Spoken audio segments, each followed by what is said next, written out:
take for instance, Elisha. The Bible said that there was Elijah. The Bible said that there was famine in the land of Israel. And God told Elijah, you should go to a certain brook and stay there. That I, God, will be sending a raven to be bringing food for you. The Bible said that every morning and in the evening, this raven will bring bread and meat to Elijah. Elijah would eat it. The Bible said that after some time, the brook, that is the water that he was drinking, that was coming out from a rock, the Bible said that it dried up. And Elijah prayed to God. Now, God did not perform a miracle and cause that brook to start rushing water again. So it means that there are some doors that will close in your life that God is not intending to open again. And that doesn't mean that the doors is closed by demonic activities. If it was in our days, oh Jesus, if it was in our days, Elijah would have termed that dried brook an attack of the devil. He would have termed it that somebody has blocked his source of income, that somebody has blocked his channel of provision, that somebody have done this, that somebody have done that. He didn't target anything negative. The Bible says he returned to God who told him to go to the brook. And then when he told God that this brook has dried up, what should I do? The Bible said that the Bible said that God told him, go to a woman in another part of Israel. He said, and now guess what? This woman is a widow. This woman is a widow. The Bible said that God told Elijah, go to that widow. He said, I have commanded the widow in Zarephath to feed you. He has commanded the widow to feed you. Elijah might think, okay, if I get there, there will be a whole lot of food in that woman's house to feed me. But the Bible said that when Elijah got to that woman's house, the woman did not even have enough for him, for herself and her son. The Bible said that the woman told Elijah, the one I have now is the one that if after I and my child finish eating it, we will die. Like after eating this meal, we don't have any other way of getting another meal. We now wait for death. So it's more like their last meal, then they will die. Now, what did the Bible say? The Bible said that Elijah told this woman, go, that particular last meal that is remaining, prepare it for me. Let me eat it. I tell you by the name of the Lord, the source through which, the place through which you brought that what you prepared for me will never run dry. Are you guys hearing me? Are you guys hearing me? If you are hearing me, say I'm following. In our days now, if it was in our days, this very generation that Elijah tried that thing, you will see comments on Facebook. You will be seeing comments like, this man of God is very, very inconsiderate. He did not even pity the small boy. He did not even pity is he not a man of God? Why would God send him to a widow to feed him? Is he not a man of God? If he's serving God, now God should do miracle and send him to another place. Or even God should send him the money direct. Why would God send him to a widow to go and eat the remaining thing that the widow have? Like, we would have seen useless and stupid comments. Then you will hear somebody that will say, and that is why I stopped church now. As if to say you are doing somebody by stopping church. That is why I stopped church now. These pastors that they're after your offering, they're after your tithes. They're after your money. They will tell you to go and do this. They will tell you to go and do this, but they will not do it. Yeah, now why would the church, the pastor, go and eat the last food that is remaining for a widow? We would have condemned that act. But God said, I'm sending you to a widow so that the widow will feed you. Elijah, a whole Elijah. God sent him to a widow to feed him. And then when he got there was not even enough provision for the widow. And he said to the widow, the very one that you had for you and your child to eat and die, prepare that one for me. Whatever thing you prepare for me, from the place through which you removed it, it will never run dry. It will never stop coming out. The Bible said that that woman just obeyed Elijah, went, brought out what she considered to be the last meal, and gave and baked it for Elijah, and Elijah ate. The next day he went there, brought another one, and that continued, unending flow of supply until the famine ended in Israel. So that woman obeyed. That woman survived just by operating a law. That law that woman operated today is the law I call the law of seed. The law. I said there are three things that brings you. There are two things that brings you out of the troubles you are in life. Number one, the number one is light. Number two is seed. Now, if you are watching me, let me give you a simple instruction on how to come out of debt. Very simple, and then I pray for you. If you are in debt right now, I want you to do this. No matter how much you are in debt, no matter how bad the debt is, just do what I say you should do. And after doing it, observe your life for the next 3 months. I'm not promising you an instant. Some of you will receive an instant miracle, but I'm not promising you that fast change of things. But I'm promising you that things will begin to move from glory to glory until you are completely out of debt and you have abundance. So if you are in a bad debt or you don't even have at all, you are suffering, do this. First of all, you must kill that mentality of I don't have. As long as that mentality of I don't have is still in your head, you will never have. Do you know that there is a law in the Bible that says that he who doesn't have, the very one he has will be taken from him. I remember before I started saying this, I said something. I said, the ways of God is not the ways of man. And the ways of God is the ways of the laws of the Spirit. It is not the ways of human philosophical thinking. It's not the way of philosophy. It's not the way of philosophy. You must first of all stop that thing you are saying, I don't have. You must stop it. If you don't have, you will never have. He who doesn't have, the very one that he has will be taken away from him. But he who have, even that which he have will be multiplied to him. The Bible is trying to tell you here, if your psychology is that you don't have, you will never have. But if your psychology is that I have, you begin to have. That is the first thing you have to do before you operate what I'm about to tell you now.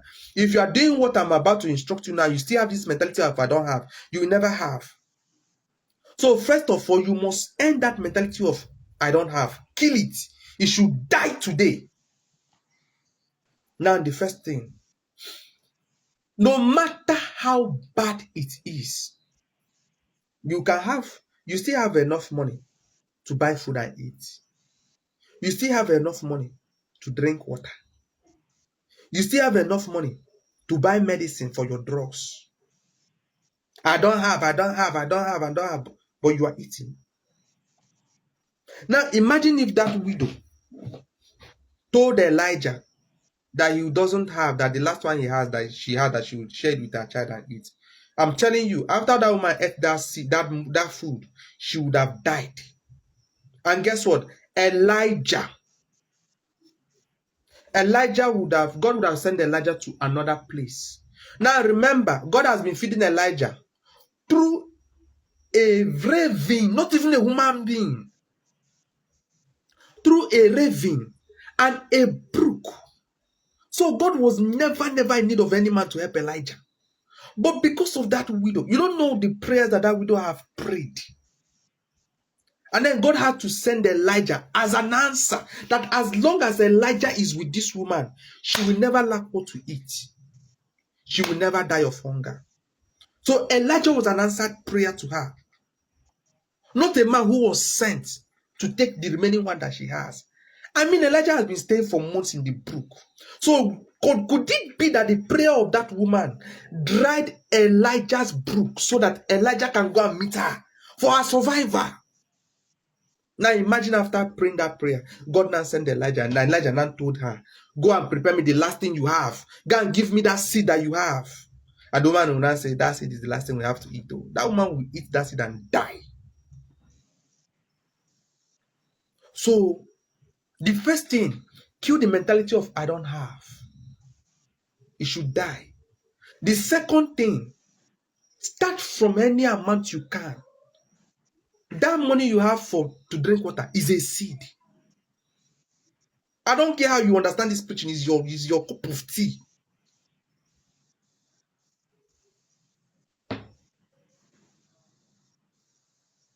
It's your own, it's your head deck, it's not me.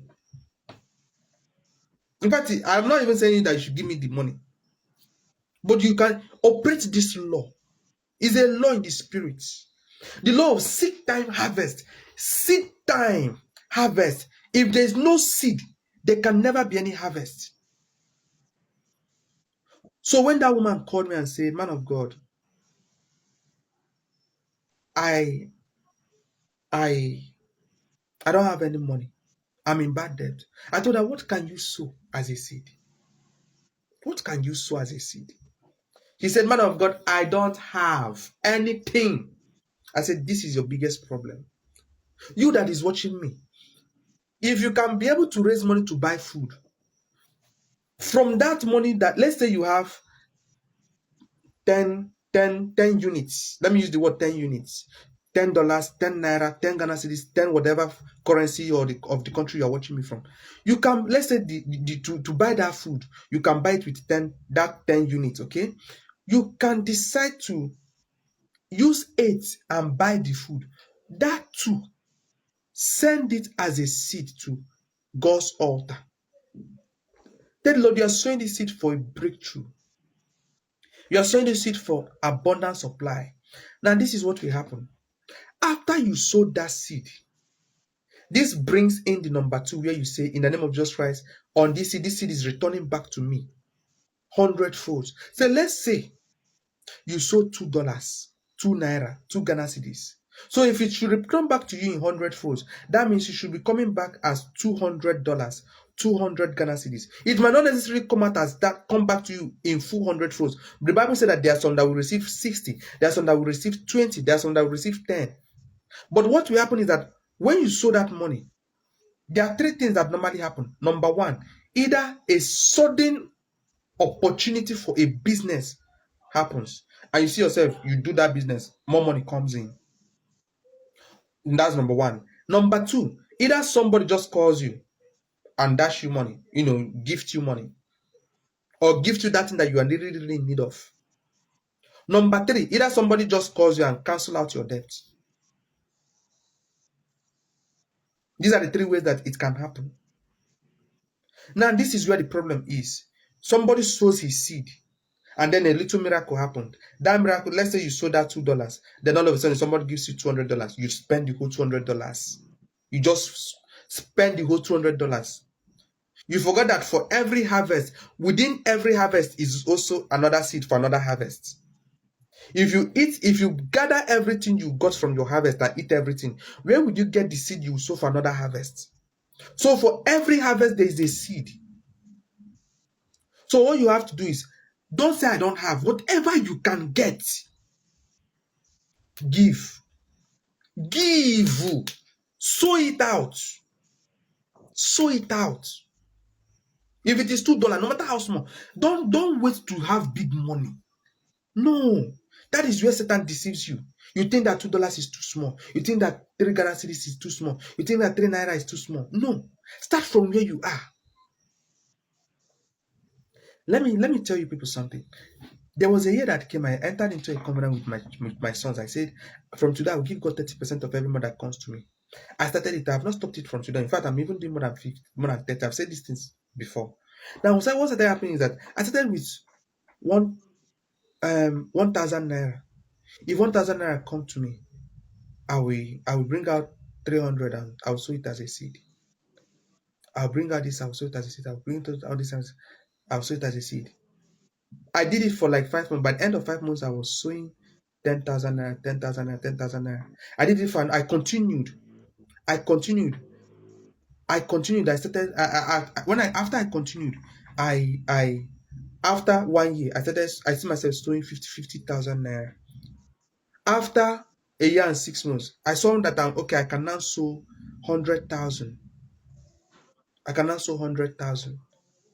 At the end of 2 years, I could sow hundreds of thousands, even so to millions. I'm telling you. I'm telling you. Every month, me personally, I sow seed to 3 ministries. When I sow that seed, I know that I've sown seed. The rest of the week, I am commanding money to come to me. In the name of Jesus, money is coming to me from everywhere. Sources I know, sources I don't know. And that's how it's happening. That's how it's happening. A guy, I called the guy one day. The guy did not even tell me anything. I just called the guy. I said, "You needed your school fees." The guy told me yes. I said, "Okay, I'm going to give you the school fees." I went and told Big Daddy, "Big Daddy, I need this guy's school fees. Give it to me." The next day, someone sent me that money. I sent it to the guy. Exact amount. If you're not a giver, if you're not an addicted seed sower, you can't operate that type of principle. See, you can't operate the law of commanding money to come to you if you are not a giver. There's nothing that will bring it. It's a law. It doesn't. Your money doesn't answer to your prayers. It answers to what did you sow. After you sow, whatever you say becomes like watering that seed. So let's say you sow that $3 or that $2, and then $200 come. From that $200, bring out $20 and sow a seed. Then all of a sudden, another miracle will just happen. Then let's say you bring out $20 and sow. From your debt, don't be like I want that big debt. I want that money to become big before I can start paying my debt. No, if it is 10 naira, if it is $10 that you can pay for that debt for that month, give that 10 naira. Yeah, at least if it was $1 million that you are owing before, it will no longer be $1 million. It will be $999,000. It will no longer be $1 million. I don't know if you're getting me. Then you sow another $20 from that $200. Then you use the other one for your upkeeping. Now remember, before you didn't have anything. The only thing you had was $2 and you sold it. The only thing you had was $10 and you sold $2. Now you have $200. Now you are able to sow $20. Then this $20, the Lord will just perform a miracle. Boom. The next thing you receive is either $300. It might not necessarily be another $2,000. It might be $300. And then you say, you bring out your $30, you sow it as a seed, and then you pay debt of $50, and then you still have $150 for yourself. Then that $30 you sow, boom, all of a sudden, sometimes your seed can just multiply, and you can even have a shocking miracle. Boom, someone will just send you, maybe you have $5,000. $5,000, you sow $500 seed. And then from that $500 seed, you settle, from that $5,000, you now settle maybe a bill of $2,000. And then you have $3,000 to keep for yourself, or $2,000 for your upkeep. You see what I just explained to you now? That is all you need to do. If you do what I say you should do now, in the next 5 months, your financial life will be more stable. I'm telling you. That's what did you see what I just explained to you now? That is how I survive. That's how I live. I live by my seeds. I live by what I give. Do you know that you are not rich by what you keep? What you keep doesn't make you rich. What makes you rich is what you give. You are not blessed by, see, the real blessing is not when people are giving you money. The Bible actually said that the giver is higher than the receiver. What people are giving you is not the blessing. The blessing is the giving. It is what you give that is causing those people to bless you. So if after they bless you, you did not give again, then you have shut down the doors of your own blessing. And then, you see what I'm teaching you now. If you operate this law, you don't need to bother about whether you have ancestral powers or any demonic power operate. If you operate this law, You will reap the result of the law. The law says, so you will reap. There's nothing about demonic power here. Share this live broadcast if you're watching me. Wait, are you people dealing with light? Today I'm just dealing with seed. Tomorrow on next Saturday I'll deal with light. I'll deal with light and how you can walk in this light. Jesus. Are you hearing me? Are you understanding me? That's just the secret. Live a life of sowing, not sowing once. If you sow, sometimes your seed can take up to 1 month, sometimes 2 days, sometimes immediately you see the result. Immediately you see the result. Okay, let me tell you people something that happened. Let me tell you people something. Sometimes I don't like going out with money because if I go out with money, it will hardly come back with me.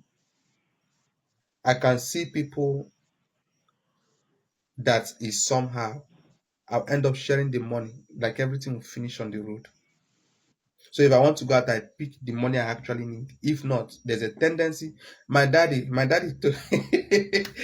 daddy told me that they were having some donations in the church. So they were doing like a welfare Sunday. They want to buy a land for a church, for their church. So my daddy was like, I should not go. I said, daddy, I don't have any business with your church buying land. I'll just go and start praise my God and come back home. And my daddy said, okay. When we get to that church, when we got to that church, I was the highest giver. I made my family become the highest giver. In fact, my family gave the highest in that donation. Now, that was not my daddy's plan. Neither was it my mother's plan because I went with my parents and my siblings. We ended up being the highest donators in regarding that land project. Guess what? That the same day was the same day I also had another administration and another ministry. When I got there, I also gave another thing for their land. Guess what? When I was making those pledges, I didn't even have those money in my account. But I've settled all the, like after giving those bills, I'm not saying that you should make a pledge without having the money. No, I'm trying to let you know how. The only way I control myself from not giving is number one, I should not go there at all. That's number one. Then number two is if I'm not with cash. That's the only way I control myself from not giving. Then another thing I don't do is to give to people online. People just call me. I don't even know that I've not prayed for them before. They'll just call me. Man, I've just doing that. I've sent money to so many stupid people, fraudsters that will come and play emotional games on you. I'm not talking about those type of giving. So what am I trying to say? The ways of God is not the ways of man. You have been following your own ways all this while and you are still in a bad debt. Why not try God's way? God's way is simple. Seed time, harvest. Seed time, harvest. If it is 50 Ghana cedis that you can give, $50, 5,000 naira, it is a good start. You send it, you sow it, we bless it. Or the man of God, you will send it to their ministries, we bless it. Then you relax. Sometimes this seed will come as the answers to these seeds will not even come as money. It can come as an idea of the next move to take. When you take that next move, boom, everything changes. Everything just changes. Just one idea. Just one idea. Sometimes it will not come as idea, it will come as actually money. Sometimes it will not come as money, it will come as a connection. You just meet someone that in the next 2 years, that person will change your life. Sometimes it will come as opportunity. Some of the good things that are happening to you today, you don't even know that it might be something you gave in the past that is bringing it to pass. And you think it's because it's coincident. Let me tell you, there is nothing coincident in this world. There's nothing like coincidence in this world. There's nothing like coincidence. There's nothing like coincidence. There's nothing like coincidence. Is either something is operating. Is it that something like there are some of my there's there are my is it that something is operating? Is it that something like there are some of my there are my do you know that every day I pray for better partners. I pray for my sons, my better partners, and the better family embassy. I pray for Miracle Embassy whole family for their finances. You hear me say what? If you are staying with me in my house, you hear me say what? In the name of Jesus, Father, Satan, remove your hand from the finances of Better Miracle Embassy. Remove your hand from the health of the members. Remove your hand from the health of my sons. Remove your hand from their finances. Remove your hand. You'll be hearing, remove your hand. Remove your hand. That's prayer. So I gave you a law I need you to operate today. Number one, stop saying you don't have. Number two, get anything you can get, no matter how small. Sow it as a seed. Observe your life. A miracle will happen that will bring you more money. When that more money comes, sow another seed. Use part of the money to settle some of your bills. Use part of the money for your upkeep. Repeat it again. Repeat it. It becomes an unending cycle until you notice that you have come out of bad debt. You are not owing anybody. You have small savings. From small savings, you have investment. From investment, you have abundance. You have abundance. There was this